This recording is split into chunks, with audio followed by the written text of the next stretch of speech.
Good morning मित्रांनो. तर आता वाजले संध्याकाळचे 7. जस्ट आत्ताच कामावरून आलोय आणि कॉर्पेक्स मंगेशवरती तुमचं स्वागत आहे.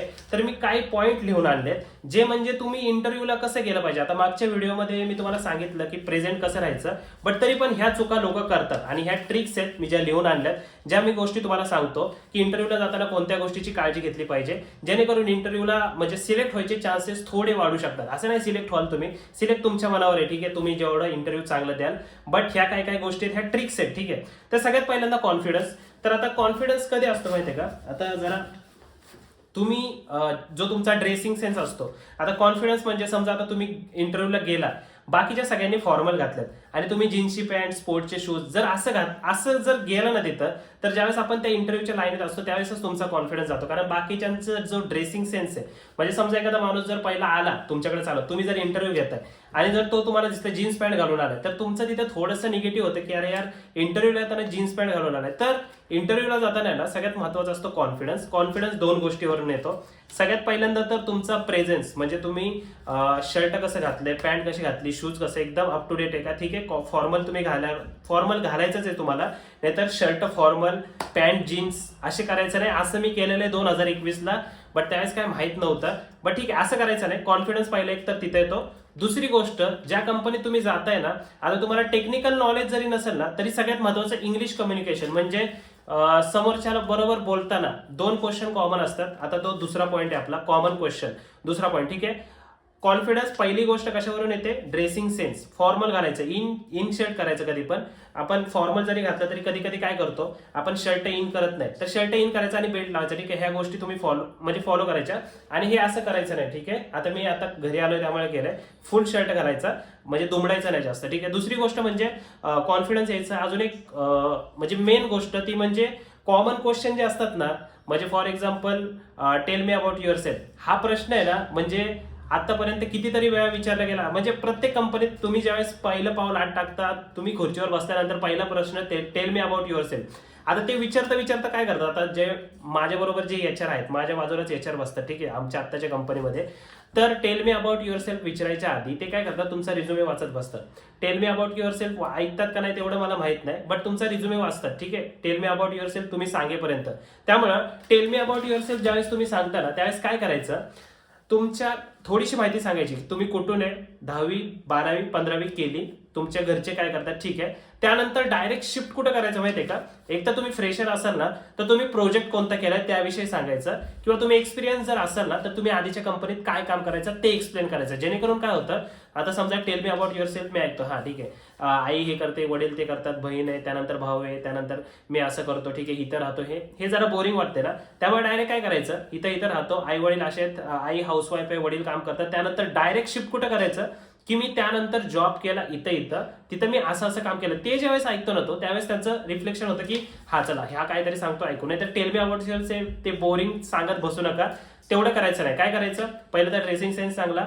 टेल मी अबाउट युअर सेल्फला काय करायचं, स्टार्टिंगला थोडंसं सांगायचं, एकच मिनिट, 1 मिनिट पण नाही, 30-40 सेकंद, आणि लगेच शिफ्ट कुठं व्हायचं, पास्ट एक्सपिरियन्स जर नसेल तुमचा, ग्रॅज्युएशन मध्ये कुठला प्रोजेक्ट जर तुम्ही केला असेल तर तो सांगा. प्रोजेक्ट पण जर नसेल ना जर केला तुम्ही, तर मला असं वाटतं कुठला तरी, म्हणजे तुम्ही कुठं अकॅडमिक मध्ये काहीतरी थोडंफार केलं असेल ना, तर ते सांगा, ठीक आहे. जेणेकरून समोरच्याला असं वाटतं की हा बाबा ह्याने हे एवढं केलं, ठीक आहे. इव्हन काय नसेल तरी एमपीएससीचं प्रिपरेशन जरी तुम्ही केलं असेल ना, तरी पण ते सांगून टाका, पण काहीतरी सांगून टाका, ठीक आहे. जेणेकरून लक्ष त्याचं केंद्रित होऊ शकतं, ठीक आहे.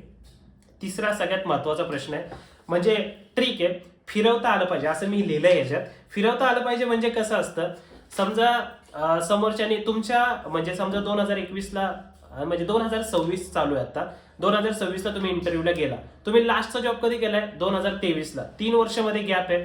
सेम माझ्या कंडिशन मध्ये तसंच होतं, ठीक आहे.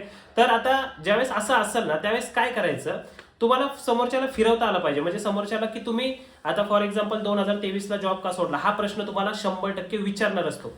त्यावेळेस तुमच्याकडे रिझन आधीच रेडी पाहिजे की मेडिकल इमर्जन्सी होती, किंवा मी असं दुसरं शिकत होतो, तर त्यावर पण तो प्रश्न विचारू शकतो. त्यामुळे लगेच फिरवता आलं पाहिजे.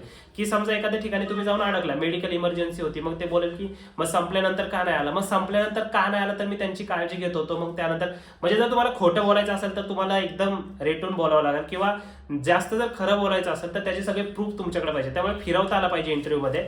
फिरवता गॅपच्या सिच्युएशनमध्ये नाहीये. इंग्लिशमध्ये पण कधी कधी फिरवतात लोक. म्हणजे फॉर एक्झाम्पल एखाद्या सेंटेन्समध्ये जाऊन जर आपण अडकलो, म्हणजे आता तुम्हाला एक्झाम्पल नाही देऊ शकत मी, म्हणजे समजा त्यांनी तुम्हाला tail me about your self विचारलं किंवा तुमच्या कंपनीचा पास्ट एक्सपिरियन्स जर विचारला, तो सांगता सांगता सांगता सांगता जर तुम्ही अडकला, तर ते अडकलंय तिथंच नाही बसायचं द ऑफ असं करत, तसं नाही करायचं. ते सेंटेन्स तिथंच थांबवायचं आणि दुसरा टॉपिक काढायचा आणि त्याच्यावरती I am handling this also, I am handling this, म्हणजे दुसऱ्या टॉपिकवर जम्प करत करत दुसऱ्या टॉपिक पूर्णपणे खेचायचा. ठीक आहे, त्या टॉपिकवरती म्हणजे जायचं नाही. म्हणजे समजा आधीच्या कंपनीत तुम्ही म्हणजे आता फॉर एक्झाम्पल माझं सांगतो, माझ्या आधीच्या कंपनीत मी काय करायचो, माझ्याकडे कंप्लेंट डिपार्टमेंट होतं आणि सेल्स डिपार्टमेंट दोन्ही होतं. आता फॉर एक्झाम्पल सेल्स डिपार्टमेंटमध्ये जर मी सांगायला लागलो की I am handling inbound and outbound calls and I use to generate the lead for the clients, जर असं करत करत जर मी अडकलो clients and I am doing असं जर अडकलो ना, तर लगेच दुसरा टॉपिक फिरवायचा. म्हणजे